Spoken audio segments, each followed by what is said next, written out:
Variation, magazine culturel. Tamoud Mellouk est le cofondateur de Placebo Studio et le président de l'association Alouane Bladi. Il est un acteur majeur du street art à Casablanca. À travers leurs différents projets, Tamoud et son équipe transforment l'espace public en une galerie à ciel ouvert. Leur démarche va au-delà de l'esthétique. Il s'agit d'un engagement fort pour connecter l'art urbain aux communautés locales. Aujourd'hui, il nous partage son expérience sur l'impact du street art et son rôle dans la transformation sociale à Casablanca. L'idée aujourd'hui, c'est de tenter de répondre à la question suivante: en quoi le graffiti et le street art peuvent être des outils de transformation sociale au Maroc aujourd'hui. J'aimerais commencer un petit peu par ton parcours personnel, de manière à ce que les auditeurs apprennent à te connaître un petit peu mieux. Tu as grandi en banlieue parisienne et ton adolescence a été marquée par la découverte du graphe. C'est une expérience importante, puisqu'elle a influencé ton parcours artistique et entrepreneurial. En quoi ça a été un exutoire pour toi dans ta jeunesse, et est-ce que tu penses que c'est une discipline qui joue encore ce rôle de libération pour les jeunes ? Tout à fait. Alors en quoi ça a été un exutoire ? Quand on est adolescent et qu'on a besoin un petit peu de s'exprimer, le graffiti c'est assez extraordinaire parce que il y a une relation création-destruction.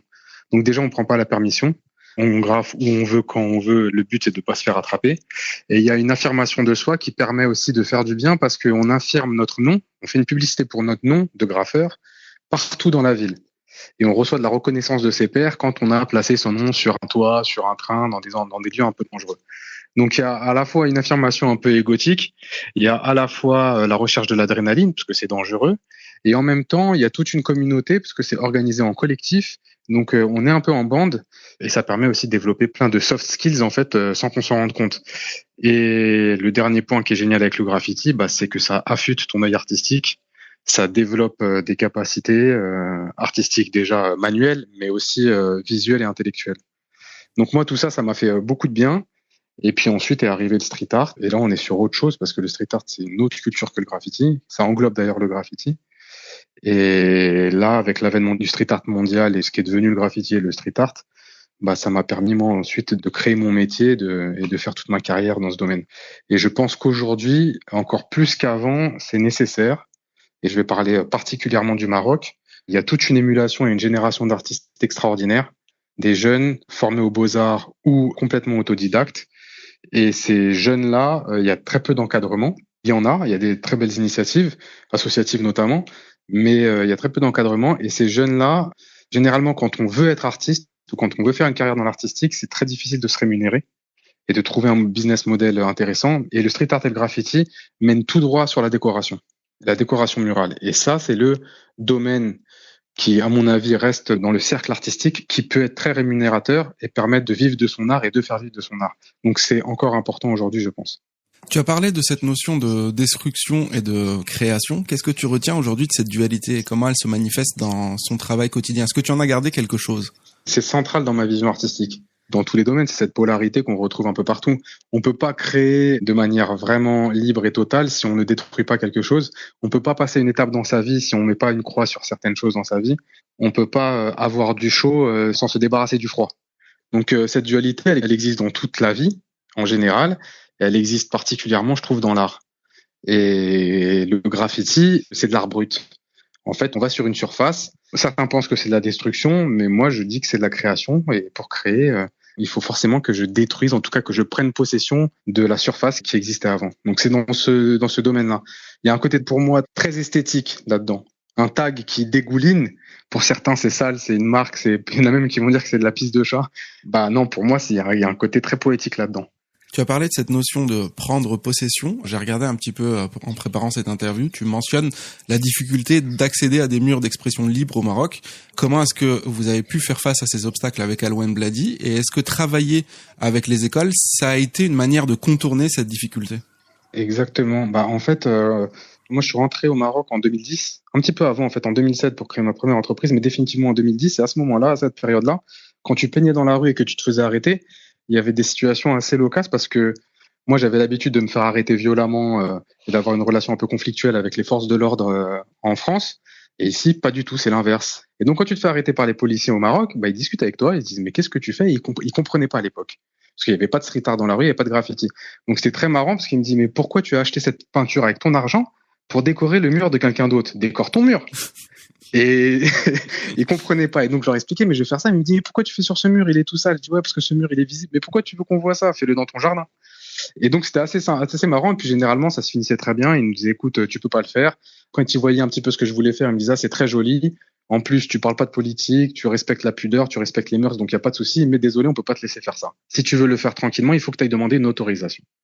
Et pour demander une autorisation pour avoir un mur au Maroc, il faut passer par la commune, par la préfecture, donc avoir une autorisation du caïd. Et même si dans ces administrations, tu rencontres des gens qui aiment ce que tu fais et qui sont complètement OK avec la décoration urbaine, ils ont une difficulté de te donner des autorisations écrites parce qu'ils s'engagent personnellement et ils ne sont pas sûrs que tu vas respecter la maquette que tu vas faire. Donc on les comprend aussi. Et donc j'étais dans une impasse, je voyais plein de nouvelles artistes qui n'avaient pas où s'entraîner. Généralement, ils s'entraînaient dans leur star ou dans les voies ferrées. Il y a personne qui voyait les œuvres, ce qui était dommage. Et surtout quand je recevais des stars du street art avec qui j'ai travaillé avec mon agence à l'étranger, quand ils venaient à Casa et qu'ils me demandaient des murs, bah ils dessinaient soit dans ma terrasse, soit dans une usine abandonnée. Et je me disais, haram, personne voit cette œuvre magnifique, alors qu'en France, ces mêmes artistes se font payer des milliers d'euros pour faire la même chose. Et donc à ce moment-là, je me suis dit, on va faire comme ce qu'on fait dans le bon vieux graffiti, on va ouvrir un spot. Ouvrir un spot, dans le langage graffiti, c'est tu vas dans un endroit où tu n'as pas le droit de peindre, tu peins sans te faire attraper, donc très rapide. Tu reviens une deuxième fois, tu repeins une autre pièce sans te faire attraper encore une fois. Et la troisième fois, quand tu viens, tu prends ton temps pour te faire attraper. Et quand tu te fais attraper, tu leur dis, mais je comprends pas, il y en a déjà plein. C'est toléré donc. Donc les policiers sont là, oui, c'est vrai, ouais. Ou alors tu leur dis, le mur est sale, ça sent la pisse, moi je suis en train de faire quelque chose de beau. Et comme dans la culture marocaine, on a ce respect pour l'artiste, quand tu prends de toi-même pour arranger un lieu de la communauté, c'est très respectable et c'est respecté. Les forces de l'ordre, quand on parle avec eux, argument après argument, ils sont convaincus.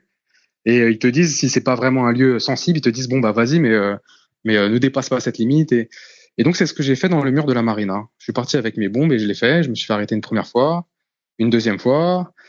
Ils ont voulu m'emmener au commissariat. Finalement, ils ont abandonné. Puis on est revenu après avec toute une équipe d'artistes et on a fait une grande fresque qui s'appelait We Need More Space. On dessinait le cosmos, des vaisseaux spatiaux, des singes d'une autre planète. Mais le message était donnez-nous plus d'espace. Et pour la petite anecdote, ce jour-là, il y a un gars qui est venu en mobilette, Ould Cheb. Il devait avoir une trentaine d'années, il vient nous voir, il nous voit peindre comme ça, il nous dit les amis, moi aussi je peins, mais je peins pas avec les bombes comme vous, moi c'est classique, c'est avec les pinceaux, est-ce que je peux peindre avec vous, faire un petit truc? Je lui dis ok, viens sur ma fresque, moi je fais mon lettrage, et toi tu dessines des planètes et des extraterrestres. Et c'est ce qu'il a fait, donc il était là avec ses pinceaux, avec son style vraiment classique, et on a passé 2-3 jours et la police ne nous arrêtait plus. Alors que la semaine d'avant, ils m'ont arrêté 2 fois. C'est incroyable. Et ils passaient la police et ils ne nous regardaient même pas, alors qu'on avait 50 litres de peinture, qu'on était 5 artistes et qu'on était en train de recouvrir une surface de plus de 40 mètres de long. Et à la fin du week-end, ce gars-là, qui s'appelle Jalel, on est posé, on boit un café en train d'admirer ce qu'on a fait. Et je lui dis, au fait, Jalel, qu'est-ce que tu fais dans la vie? Et là, il me sort son téléphone et il monte une photo de lui en uniforme des forces auxiliaires. C'est un gendarme, artiste. Et c'est lui qui a parlé aux 2 motards policiers pour leur dire laissez-les, vous inquiétez pas, je suis avec eux, ils sont tranquilles, c'est des jeunes qui veulent juste s'exprimer artistiquement. Et c'est comme ça que le premier spot, on va dire toléré, a été ouvert à Casablanca. Donc c'est un grand mur en béton qui est directement sur la mer, à côté de la mosquée, derrière la marina. Et donc une fois que j'ai eu ce mur et que j'ai vu que c'était ok avec la police et que le policier passait et nous félicitait et discutait avec nous, je me suis dit allez c'est parti, on va communiquer, on va faire un compte Instagram et on va dire à tous les artistes que on a enfin un mur. Et là, il y a une émulation assez impressionnante et il y a plein d'artistes qui sont venus. Et en 6 mois, on a des artistes de France, d'Allemagne, et plein d'artistes du Maroc qui sont venus peindre cet endroit-là. Quand on s'est rapproché de la mosquée, on s'est fait arrêter par le caïd qui nous a dit, écoutez, c'est sensible, ouais. Vous pouvez pas continuer. Ouais. Et je lui ai demandé qu'est-ce qu'on doit faire pour pouvoir peindre. Il m'a dit, il faut que tu fasses une association. Et c'est comme ça qu'on a créé l'association Alouane Blaizy. Bon, à la fin, il a pas pu me donner d'autorisation écrite, mais il nous a laissé, il a toléré. Et c'est comme ça qu'on a ouvert ce premier lieu un petit peu d'expression, même s'il n'est pas encore tout à fait légal, c'est-à-dire j'ai pas de papier légal, mais bon, tout le monde sait que depuis 2017, c'est l'endroit où si tu veux peindre, tu peux aller peindre. Et puis après, on a pu ouvrir avec l'association un autre mur, cette fois-ci en collaboration avec Alzabus, qui nous a donné un mur et qui nous a promis de gérer les autorisations, chose qu'ils ont fait. Et puis ce mur-là est aussi à disposition à Bialanzalan pour les artistes. Ils ont juste à contacter l'association Alouane Blaizy et ils peuvent s'exprimer dans la rue. Et c'est très important, il n'y a pas de street art et de graffiti s'il n'y a pas de lieu d'expression dans la rue. Ouais. Parce que c'est la confrontation avec les passants et avec les gens du quotidien qui fait la beauté du street art. Il se passe des choses merveilleuses quand on est dans la rue. Parce que tout le concept du street art, c'est la démocratisation de l'art. C'est-à-dire que tu n'as pas besoin de rentrer dans une galerie, tu n'as pas besoin d'être cultivé ou d'avoir un badge ou un diplôme pour avoir accès à l'art. Il est dans la rue, il est gratuit, et tu peux même le détruire si tu veux. Oui. Et ça fait partie du jeu. Toute la beauté du street art, elle est là-dedans. Donc s'il n'y a pas de lieu d'expression et de confrontation entre les artistes et les gens de la rue, bah ça sert à rien, c'est plus du street art, c'est de l'art à la maison, quoi. Variation, magazine culturel. Toujours en compagnie de Tamoud Mello qu'on continue de parler de street art au Maroc. Et l'envie d'aller vers les écoles avec l'association, elle est venue quand et pourquoi avoir décidé d'aller vers les écoles ? Alors, on n'a pas décidé vraiment. En fait, avant la création de l'association, on était souvent contacté sur mon agence, Placebo Studio, pour faire du khair, en fait, pour des actions caritatives, des orphelinats, des écoles qui ont été détruites ou des écoles en lieu rural très éloigné, qui nous appelaient, qui nous disent voilà, on n'a pas de budget, mais ça serait vraiment cool si vous pouviez décorer ça pour les enfants, pour telle cause. Et donc, nous, ce qu'on faisait à l'époque, on choisissait 3 ou 4 qu'on sélectionnait. On faisait ça dans l'année où on offrait la peinture et la prestation artistique pour faire des bonnes actions, tout simplement. Quand on a eu l'association, on s'est dit que toutes ces actions-là, désormais, on allait les faire sous l'association. Et en fait, c'est naturel. N'importe quel artiste vous le dira. Si vous demandez à n'importe quel artiste, street artiste ou autre, quelles sont les actions gratuites et caritatives que tu as fait, il va en avoir un paquet. Parce que généralement, on est des gens assez sensibles et assez empathiques. Donc, on se fait vite convaincre de donner de notre temps et notre énergie pour des belles causes, même si parfois il y a des gens qui en abusent. Et donc, on a commencé à les faire sous Alouane Bladi, mais sauf que là, avec un petit peu de moyens, on a aussi utilisé notre studio de vidéo pour à chaque fois prendre en photo et mettre en avant, communiquer sur ces actions-là. Et là, à ce moment-là, bah forcément, les écoles nous ont contactés et on s'est rendu compte aussi, les murs où c'était le plus facile d'avoir des autorisations, c'était les écoles. Pourquoi ? Parce qu'elles appartiennent à l'État et que les seules personnes que tu as à convaincre, c'est le directeur de l'école et le directeur de l'académie. Et pour peu que tu fasses des ateliers gratuits à l'école ou que tu rendes des services, bah, généralement, ils te donnent le mur. Ils te demandent juste de faire des maquettes et que l'académie valide. Et après, l'académie a des bonnes relations avec leur caïd du secteur. Donc moi, je me suis dit, ça, c'est le moyen avec lequel je vais pouvoir multiplier les murs d'expression libre dans la ville. Et donc, on a commencé comme ça avec un premier mur à Merarif, du collège Ibn Habous. Et ensuite, les écoles nous ont contactés, puis on a essayé d'en faire petit à petit. Mais on était très limité par nos moyens. Et ce qui nous a débloqué sur l'association, c'est de répondre à des projets d'appel d'offres ou qui sont financés par des financeurs publics ou privés qui veulent avoir un impact sur les écoles publiques. Et donc, nous, on propose, voilà, par le street art, on peut avoir un impact sur les enfants. Et donc, c'est comme ça qu'on a pu intervenir dans... on a fait le projet Sitar à Karaba. On a intervenu dans 4 écoles qui étaient sur le matrimoine et la transmission de savoir entre l'héritage féminin. Et ensuite, on a fait un autre projet qui s'appelle Madrasati et qui est à Casa, sur 6 écoles de Casablanca, écoles publiques toujours, où là, c'était différents sujets autour de l'environnement, l'égalité des sexes et la relation à la ville. Donc, les villes urbaines et les villes nouvelles. Les écoles, c'est vraiment un lieu... Enfin, moi, c'est mon lieu favori parce que on a accès à des générations d'enfants tout de suite, complètement ouverts à ça, et on peut créer des vocations, mais on peut aussi les toucher un peu créativement, quoi. Et ça, c'est... Donc, la réponse à l'impact positif sur les communautés locales, il est concret directement en allant dans ces écoles-là et en rencontrant ces enfants. Ah, clairement. L'impact, quand tu es dans un atelier avec 26 élèves pendant 4 heures et que tu peux leur projeter ce que tu veux en relation avec l'art, tu fais passer des messages incroyables. On a des élèves qu'on a rencontrés sur des ateliers il y a 3-4 ans, au primaire, qui continuent à nous envoyer des messages sur Instagram et qui ont commencé à dessiner ou qui te parlent de ça, et tu le vois concrètement, quoi. La mesure d'impact sur nos opérations, elle est évidente. Et les écoles, ouais, tu peux avoir un impact clairement sur ton environnement. Mais le street art n'a pas besoin d'avoir des écoles pour avoir de l'impact sur la ville. Tu as cofondé FatCap, un des premiers réseaux en ligne dédiés au street art à la fin des années 90. Aujourd'hui, avec tous ces nouveaux, qui sont plus si nouveaux que ça, réseaux sociaux, comment tu évalues leur impact sur la visibilité des artistes de street art et sur la sensibilisation à cette forme ? Est-ce qu'aujourd'hui, c'est bon, tout le monde connaît le street art et tout le monde voit le positif là-dedans ? Nous, à l'époque, quand on a créé FatCap, il n'y avait pas de réseaux sociaux et les artistes ne voulaient pas qu'on connaisse leur identité parce qu'ils avaient des pratiques illégales à côté. Ouais. Petit à petit, d'ailleurs, j'ai créé l'agence comme ça. On faisait de l'intermédiation sur plusieurs continents, sur des projets street art. Mais quand les réseaux sociaux sont arrivés et que les artistes ont pu se rendre un peu plus indépendants et que vraiment le marché de la décoration street art est devenu fructueux, à ce moment-là, c'était ce qui manquait à la démocratisation du street art pour aider les artistes à vivre de leur art. C'est-à-dire ces réseaux sociaux, Instagram, Facebook, c'était la pierre qui manquait. Parce que le street art de base et démocratique parce qu'il sort l'art des galeries. Mais si l'artiste ne peut pas monétiser son art par lui-même, c'est difficile. Alors que les réseaux sociaux lui permettent d'avoir une audience de fans presque illimitée pour peu qu'il travaille bien ses réseaux sociaux. On a vu arriver des artistes complètement indépendants qui n'avaient plus besoin ni de collectionneurs ni de galeries pour vivre de leur art. Ils avaient besoin de faire un maximum d'œuvres dans la rue et de bien les marketer sur leurs réseaux sociaux. Et à partir de là, dès qu'ils vont produire un print, une série, une marque, ils ont l'appui de tous leurs fans qui vont leur permettre d'être rémunérés. Et surtout, ils sont visibles par tout le monde et donc ils peuvent se faire inviter dans des festivals, repérés par des galeries et rentrer dans les galeries qui étaient fermées par la grande porte parce qu'ils ont une puissance de communauté derrière.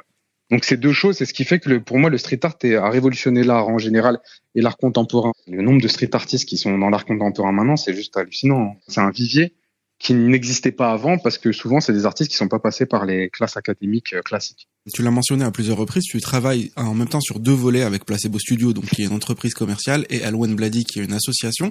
Comment tu réussis à concilier ces 2 pôles en termes de gestion et de vision? Bon, déjà, faut savoir que Placebo Studio, c'est une petite PME.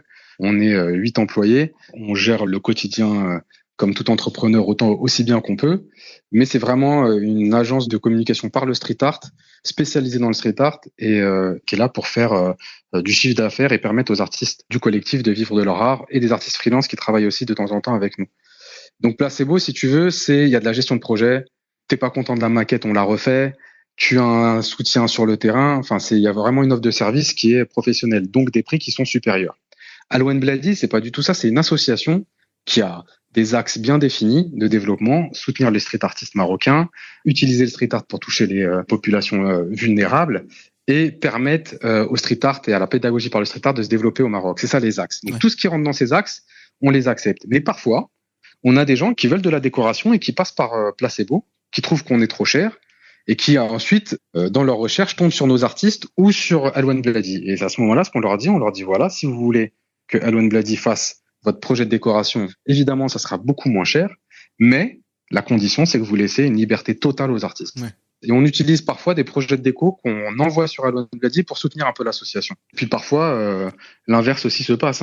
Pour être totalement honnête, il y a des fois où des gens nous contactent par Al-Wen Bladi, on leur dit voilà comment ça se passe, on est cette association, ils nous disent non, nous ce qu'on veut c'est quelque chose de plus commercial, et on les redirige sur Placebo. Donc moi, ça me permet aussi de soutenir les deux. C'est marrant parce que c'était pas prévu et c'est devenu une relation vertueuse. Ouais. Faut savoir aussi un truc important à préciser, c'est que Placebo a financé Al-Wen Bladi pendant 5 ans. Là, depuis 2023, Al-Wen Bladi est devenue indépendante. On en revient au créatif qui a envie de créer et qui et qui met les moyens. Ouais, c'est toujours la même dichotomie, le même combat un petit peu. Enfin, le créatif isolé, uniquement créatif et rêveur, malheureusement. Il n'est pas né dans le bon monde pour pouvoir se développer comme il veut. Il est obligé d'avoir des compétences commerciales et économiques pour pouvoir se développer et donner une chance à son art. Variation, magazine culturel.